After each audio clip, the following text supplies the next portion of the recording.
Mallayya jewellers, Ottupara, Vadakkanchery.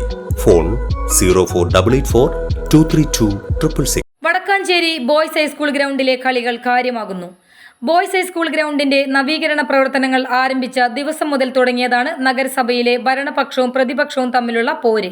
ഇപ്പോൾ സ്ത്രീയെ പൊതുജന മധ്യത്തിൽ മോശമായി ചിത്രീകരിച്ചു എന്നാരോപിച്ച് വടക്കാഞ്ചേരി ഡിവിഷൻ കൗൺസിലറായ സന്ധ്യ കൊടക്കാടത്ത് പോലീസിലും വനിതാ കമ്മീഷനിലും പരാതി നൽകിയിരിക്കുകയാണ്. വടക്കാഞ്ചേരി നഗരസഭയുടെ 21ാം ഡിവിഷനിലെ വടക്കാഞ്ചേരി ഗവൺമെന്റ് ബോയ്സ് ഹൈസ്കൂളിന്റെ ഗ്രൗണ്ടിന്റെ നവീകരണവുമായിട്ട് കഴിഞ്ഞ കുറച്ച് ദിവസങ്ങളായിട്ട് പരിപാടികളും സമരപരിപാടികളും ഒക്കെയായിട്ട് ഇവിടുത്തെ ആക്ഷൻ കൗൺസിലിൻ്റെ നേതൃത്വത്തിൽ നടന്നു വന്നിരുന്നു. അപ്പോൾ ഈ ആക്ഷൻ കൗൺസിലിൻ്റെ നേതൃത്വത്തിൽ ജില്ലാ ദുരന്ത അതോറിറ്റി ചെയർമാനായിട്ടുള്ള ജില്ലാ കളക്ടർക്ക് ഇവിടുത്തെ ആളുകൾ ഒരു 50-ഓളം ആളുകൾ ഒപ്പിട്ടിട്ടുള്ള മാസ് പെറ്റീഷൻ കൊടുക്കുകയുണ്ടായി. അതായത് സ്ഥിരം പ്രളയബാധിത പ്രദേശമായ വടക്കാഞ്ചേരി ബോയ്സ് ഹൈസ്കൂൾ ഗ്രൗണ്ടിൻ്റെ പരിസര പ്രദേശങ്ങളിലുള്ള വീട്ടുകാരെല്ലാവരും കൂടി ഒപ്പിട്ടിട്ടാണ് പരാതി കൊടുത്തിരുന്നത്. അതായത് ഈ ഗ്രൗണ്ട് 2 അടിയോളം മണ്ണിട്ട് ഉയർത്തിയാൽ പുഴയിലെ വെള്ളം ഗ്രൗണ്ടിൽ പരന്നൊഴുകാതെ വരികയും ഈ പരിസര പ്രദേശങ്ങളിലെ വീടുകളുടെ ഗ്രൗണ്ട് ഫ്ലോർ വരെ മുങ്ങാനുള്ള സാഹചര്യം ഉണ്ടാവുകയും ചെയ്യുമെന്ന് കാണിച്ചുകൊണ്ടാണ് ഇവിടുത്തെ ആളുകൾ അത് പരാതിയായിട്ട് ജില്ലാ ദുരന്ത അതോറിറ്റി ചെയർമാൻ എന്ന രീതിയിൽ ജില്ലാ കളക്ടർക്ക് പരാതി കൊടുത്തിട്ടുള്ളത്. അപ്പോൾ ഇവർ ഒപ്പിട്ടുള്ള പരാതി കൊടുക്കാൻ ഈ ഡിവിഷനെ പ്രതിനിധീകരിക്കുന്ന ജനപ്രതിനിധി എന്ന രീതിയിൽ ഞാനും പോയിരുന്നു. എന്നാൽ ഈ ഫോട്ടോ വെച്ച് ഡിവൈഎഫ്ഐയുടെ ഒരു പോസ്റ്റർ ഇറങ്ങുകയുണ്ടായി. എല്ലാവരും അത് കണ്ടിട്ടുണ്ടാവും എന്ന് കരുതുന്നു. സോഷ്യൽ മീഡിയയിൽ മുഴുവൻ അവർ പ്രചരിപ്പിക്കുന്ന ഒരു ഫോട്ടോ ഇതായിരുന്നു ഉണ്ടായിരുന്നത്. സേവ് ബോയ്സ് ഹൈസ്കൂൾ ഗ്രൗണ്ട് എന്ന പേരിൽ ഞങ്ങൾ ജില്ലാ കളക്ടർക്ക് പരാതി കൊടുക്കുന്ന ഒരു ഫോട്ടോ.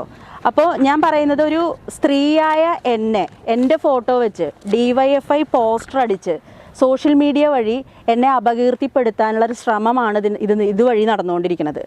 ഇതുകൂടാതെ ഫേസ്ബുക്കിൽ ഡിവൈഎഫ്ഐയുടെ ഒരു നേതാവ് AD അജി കഴിഞ്ഞ ദിവസം ഒരു പോസ്റ്റ് ഇട്ടിരുന്നു. അതായത് ഗ്രൗണ്ട് വിഷയവുമായി ബന്ധപ്പെട്ട് 3 യോഗങ്ങളിൽ, അതായത് വാർഡ് സഭ ഉൾപ്പെടെ 3 യോഗങ്ങളിൽ ഇവിടുത്തെ ജനപ്രതിനിധികൾ പങ്കെടുത്തിട്ടുണ്ടായിരുന്നു. ഇവിടുത്തെ പരിസരവാസികളെ തെറ്റിദ്ധരിപ്പിക്കുന്ന രീതിയിൽ അറിഞ്ഞിട്ടില്ല എന്ന് പറഞ്ഞ്, നവീകരണ പ്രവർത്തനങ്ങൾ അറിഞ്ഞിട്ടില്ല എന്ന് പറഞ്ഞ് ഇവിടുത്തെ പരിസരവാസികളെ തെറ്റിദ്ധരിപ്പിച്ചുകൊണ്ട് മുന്നോട്ട് പോവുകയാണ് ഇവിടുത്തെ ജനപ്രതിനിധി എന്ന് പറഞ്ഞിട്ടാണ് ഈ യുവ നേതാവിൻ്റെ പോസ്റ്റ് ഉണ്ടായിരുന്നത്. അപ്പോൾ ഈ പോസ്റ്റിൽ 2 മിനിറ്റ്സ് ബുക്കായിരുന്നു ആ യുവ നേതാവ് ഫേസ്ബുക്കിൽ കൊടുത്തിരുന്നത്. ആ 2 മിനിറ്റ്സ് ബുക്കിൽ ഒന്ന് ഗ്രൗണ്ട് നവീകരണവുമായി ബന്ധപ്പെട്ടിട്ടുള്ള ഒരു യോഗം, തുടക്കത്തിൽ ആദ്യ യോഗം MLAയുടെ അധ്യക്ഷതയിൽ നഗരസഭാ കൗൺസിൽ ഹാളിൽ വിളിച്ചിട്ടുണ്ടായിരുന്നു. ആ യോഗം ഡിവിഷൻ കൗൺസിലറായ എന്നെ പോലും അറിയിക്കാതെയാണ് MLA അവിടെ നടത്താൻ ശ്രമിച്ചത്. എന്നാൽ ഈ യോഗത്തിൻ്റെ തലേ ദിവസം രാത്രി ഒരു 11 മണിയോടുകൂടി ക്ഷേമകാര്യ സ്റ്റാൻഡിംഗ് കമ്മിറ്റി ചെയർപേഴ്സൺ ജമീലാബി ടീച്ചറുടെ ഒരു വാട്സപ്പ് സ്റ്റാറ്റസിലൂടെ ഞാൻ ഈ യോഗ വിവരം അറിയുകയും ആ നേരത്ത് തന്നെ നമുക്ക് ടെലിഫോൺ പരിശോധിച്ച് കഴിഞ്ഞാൽ അറിയാലോ, ആ ദിവസം രാത്രി 11-11:15 നേരത്ത് ഞാൻ ചെയർമാനെ വിളിച്ചിട്ടുണ്ട് ഈ യോഗത്തിൻ്റെ കാര്യം ചോദിച്ചിട്ട്. അപ്പോൾ നാളത്തെ യോഗത്തിൽ പങ്കെടുക്കാൻ വിളിക്കാൻ വിട്ടതായിരിക്കും, എന്തായാലും പങ്കെടുക്കണമെന്ന് ചെയർമാൻ എൻ്റെ അടുത്ത് അന്ന് പറഞ്ഞതുകൊണ്ട് പിറ്റേ ദിവസം രാവിലെ ഞാൻ ആ യോഗത്തിൽ പങ്കെടുക്കുകയും MLAയോട് ഈ ഡിവിഷൻ കൗൺസിലറെ അറിയിക്കാതെ ഈ യോഗം വിളിച്ചതിനെക്കുറിച്ച് തർക്കം ഉണ്ടാവുകയും ചെയ്തിട്ടുള്ളതാണ്. അന്ന് ഈ പ്രദേശവാസികളെ ഒരാളെ പോലും വിളിച്ചിട്ടില്ല. ഈ വടക്കാഞ്ചേരി പൗരാവലിയുടെ ഒരു മീറ്റിംഗ് ആയിരുന്നു അന്ന് MLA വിളിച്ചിട്ടുണ്ടായിരുന്നത്.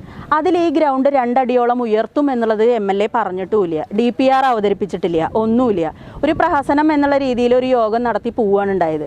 പിന്നീട് 2ാമത്തെ യോഗം നടത്തി എന്ന് പറഞ്ഞുകൊണ്ട് ഈ യുവ നേതാവ് ഇട്ടിരിക്കുന്ന പോസ്റ്റ് എൻ്റെ ഈ ഡിവിഷനിൽ ഈ ഗ്രൗണ്ടിലും അതുപോലെ തന്നെ സൗഹൃദ ഗാർഡനുമായി ബന്ധിപ്പിക്കുന്ന ഒരു ചാല് വിഷയം, ആ ചാലുമായി ബന്ധപ്പെട്ടിട്ട് 2 കൂട്ടർക്കും, ഗ്രൗണ്ട് നിവാസികൾക്കും സൗഹൃദ ഗാർഡൻകാർക്കും പരാതി നഗരസഭയിൽ കൊടുക്കാനുണ്ടായിരുന്നു.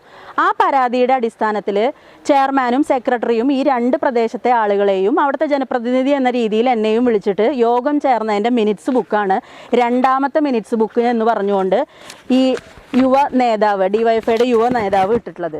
ഇതിൽ ഗ്രൗണ്ടിൻ്റെ പരിസര പ്രദേശങ്ങളിലെ ആളുകൾ മുഴുവൻ ഇതിൽ ഒപ്പിട്ടിട്ടുണ്ട്. അത് ആ യോഗത്തിൻ്റെയാണ്, അല്ലാതെ അത് ഒരിക്കലും ഗ്രൗണ്ട് വികസനവുമായി ബന്ധപ്പെട്ട് നഗരസഭ വിളിച്ചു ചേർത്ത യോഗമല്ല. അപ്പോൾ ഇങ്ങനെ ആളുകളെ ഇതിൽ FB പോസ്റ്റ്, ഫേസ്ബുക്കിൽ പോസ്റ്റ് ഇട്ടിരിക്കുന്നതും ഇവിടുത്തെ ആളുകളെ തെറ്റിദ്ധരിപ്പിക്കുന്ന രീതിയിൽ ഈ യോഗത്തിലൊക്കെ പങ്കെടുത്ത് വിവരങ്ങളൊക്കെ അറിഞ്ഞ് ഈ പരിസര പ്രദേശങ്ങളിലെ ആളുകളെ തെറ്റിദ്ധരിപ്പിക്കുകയാണ് ഇവിടുത്തെ ജനപ്രതിനിധി ചെയ്യുന്നത് എന്ന് പറഞ്ഞുകൊണ്ട് എന്നെ വളരെ മോശമാക്കിയിട്ടാണ് ഈ ഒരു സോഷ്യൽ മീഡിയ വഴി അവർ പ്രചരിപ്പിക്കുന്നത്. അപ്പോൾ ഞാൻ ചോദിക്കുന്നത്, ഒന്നാമത്തെ കാര്യം ഞാൻ ചോദിക്കുന്നത്, എൻ്റെ ഫോട്ടോ എൻ്റെ അനുവാദമില്ലാതെ പോസ്റ്റർ, ഡിവൈഎഫ്ഐയുടെ പോസ്റ്റർ എടുക്കാൻ, പോസ്റ്റർ അടിക്കാൻ ഇവർക്ക് ആരാണ് അനുമതി കൊടുത്തിട്ടുള്ളത്? എൻ്റെ അനുവാദം ഇല്ലാതെ എൻ്റെ ഫോട്ടോ അവർക്ക് ഉപയോഗിക്കാൻ ദുരുപയോഗം ചെയ്യാൻ പാടുണ്ടോ?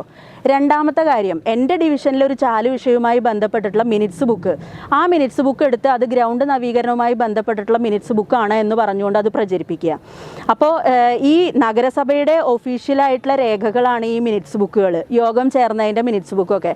നമുക്ക് എന്തെങ്കിലും ഒരു കാര്യം അറിയണമെങ്കിൽ, ഏതെങ്കിലും ഒരു മിനിറ്റ്സ് ബുക്കിൻ്റെ കോപ്പി കിട്ടണമെങ്കിൽ നമുക്ക് ഒന്നുമില്ലെങ്കിൽ വിവരാവകാശം വെക്കണം അവിടെ, എന്നാലാണ് അതിൻ്റെ കോപ്പി കിട്ടുന്നത്. അപ്പോൾ ഈ CPMകാർക്ക് അല്ലെങ്കിൽ ഭരണപക്ഷത്തിന് DYFI നേതാക്കന്മാർക്കും ഒക്കെ അവിടുത്തെ മിനിറ്റ്സ് ബുക്ക് നേരിട്ട് ചെന്ന് ഫോട്ടോ എടുത്തിട്ട് അത് സോഷ്യൽ മീഡിയ വഴി പ്രചരിപ്പിക്കാം എന്നുള്ളത് വരെ നഗരസഭയിലെ കാര്യങ്ങൾ എത്തി എന്നുണ്ടെങ്കിൽ നിങ്ങളൊന്ന് ആലോചിച്ച് നോക്കൂ, എത്രത്തോളം ഒഫീഷ്യാലിറ്റി ആ രേഖകൾക്ക് ഉണ്ട് എന്നുള്ളത് നിങ്ങളൊന്ന് ആലോചിച്ച് നോക്കൂ. പിന്നെ വേറൊരു കാര്യം എനിക്ക് പറയാനുള്ളത് എന്താണെന്ന് വെച്ച് കഴിഞ്ഞാൽ, ഈ ഒരു സംഭവം അറിഞ്ഞതിന് ശേഷമാണെന്ന് തോന്നുന്നു അതിന് ഒരു 10-20 മിനിറ്റ് കഴിഞ്ഞതും ഈ പോസ്റ്റിൽ ഈ ഫോട്ടോ മുക്കിയിട്ടുണ്ട് ആ നേതാവ്. പക്ഷേ ഈ ഇട്ട വഴിക്ക് തന്നെ ഞാനത് സ്ക്രീൻഷോട്ട് എടുത്തു വെച്ചത് കൊണ്ട് എനിക്ക് ഇതിനെക്കുറിച്ച് കൃത്യമായി അറിയാൻ സാധിക്കുകയും ഞാനിതിൻ്റെ കോപ്പി എടുക്കുകയും ഇന്നിപ്പോൾ വടക്കാഞ്ചേരി പോലീസ് സ്റ്റേഷനിൽ ഞാൻ എന്നെ അപകീർത്തിപ്പെടുത്താൻ ശ്രമിച്ചു, ഒരു വനിതയായ കൗൺസിലറായിട്ടുള്ള എന്നെ പൊതുജനങ്ങളുടെ മുമ്പിൽ മോശക്കാരിയാക്കി ചിത്രീകരിക്കാനുള്ള ശ്രമം DYFI നേതാക്കന്മാരുടെ ഭാഗത്തു നിന്ന്, CPMൻ്റെ ഭാഗത്തു നിന്ന് ഉണ്ടാവുന്നു എന്ന് കാണിച്ചുകൊണ്ട് ഞാൻ സ്റ്റേഷൻ ഹെഡിന് ഞാനൊരു പരാതി കൊടുത്തിട്ടുണ്ട്. ഈ പരാതിയുടെ കോപ്പി വെച്ച് ഞാൻ വനിതാ കമ്മീഷനിൽ പരാതി കൊടുക്കാൻ പോവുകയാണ്. എന്തായാലും ഇത്രയും മോശമായ രീതിയിൽ DYFI തരം താഴരുത്. ഒരു സ്ത്രീയെ പൊതുജന മധ്യത്തിൽ അപമാനിക്കാൻ ഉള്ള ഓരോ വഴികൾ ആലോചിച്ച് അത് നടപ്പിലാക്കാൻ ശ്രമിക്കുന്ന CPMൻ്റെ സംഘടനയായിട്ടുള്ള DYFIയുടെ ഈ ഗൂഢലക്ഷ്യം ഞാൻ നിയമപരമായി തന്നെ നേരിടും എന്നുള്ളതാണ് എനിക്ക് ഈ ഒരു അവസരത്തിൽ പറയാനുള്ളത്. വരും ദിവസങ്ങളിൽ ഇതിനെക്കുറിച്ചുള്ള പ്രതിഷേധ സമരം കടുപ്പിക്കാനാണ് കോൺഗ്രസ് നീക്കം. News desk any time news. കൂടുതൽ വാർത്തകൾക്ക് ഞങ്ങളുടെ ചാനൽ സബ്സ്ക്രൈബ് ചെയ്യുക. ഫേസ്ബുക്ക് ഫോളോ അപ്പ് ചെയ്യുക. വാർത്തകൾ വേഗത്തിലറിയാൻ എനി ടൈം ന്യൂസ്.